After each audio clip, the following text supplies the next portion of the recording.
Құрметті әріптестер мен достар, халықаралық азаматтық авиация күніне, сондай-ақ академиямыздың 25 жылдық мерейтойына орай шын жүректен сіздерді құттықтаймын. Бұл екі оқиға бір-бірімен өте тығыз байланысты. Өйткені оларды бәрімізге маңызды азаматтық авиация ісі біріктіріп отыр. Біздің жоғарғы оқу орнымыз 1995 жылы құрылып, сол ширек ғасыр ішінде елімізге әуе көлігіне үшін мыңдаған жоғарғы білікті мамандар дайындады. Академия түлектері бүгінгі Қазақстан және шетелдік әуе кәсіпорындарында табысты еңбек етуде. Академия өзінің бұл атаулы күніне қалыптасқан және бәсекеге қабілетті жоғарғы оқу орны ретінде табылып отыр. Сондықтан біздің ардагерлерімізге және қазіргі уақытта болашақ авиаторларды даярлап жүрген әріптестеріме үлкен алғысымды білдіремін.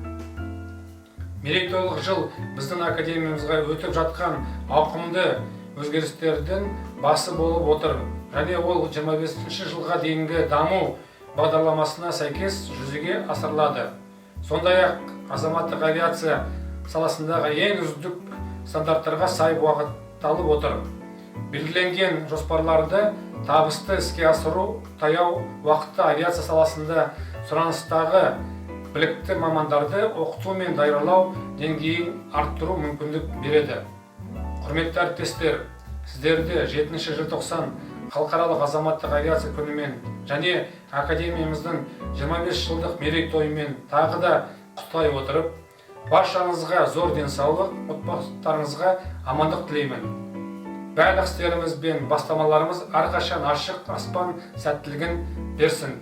Уважаемые коллеги и друзья, примите мои искренние поздравления по случаю Международного дня гражданской авиации, а также 25-летнего юбилея нашей академии. Эти два события неразрывно связаны между собой.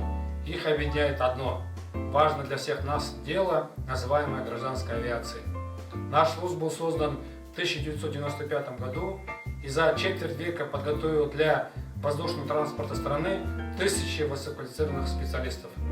Выпускники Академии сегодня успешно работают в авиационных предприятиях Казахстана и за рубежом.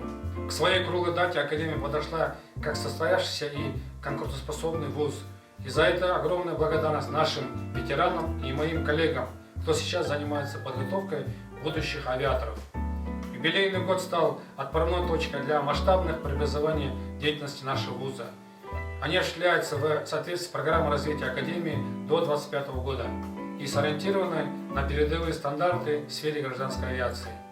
Успешная реализация намеченных планов позволит в ближайшее время значительно повысить качество обучения и готовить востребованных специалистов для отрасли гражданской авиации страны. Уважаемые коллеги, я еще раз поздравляю с Международным днем гражданской авиации и 25-летним юбилеем Академии. От всей души желаю вам крепкого здоровья, семейного благополучия. Пусть во всех делах и начинаниях нам всегда сопутствует только летная погода.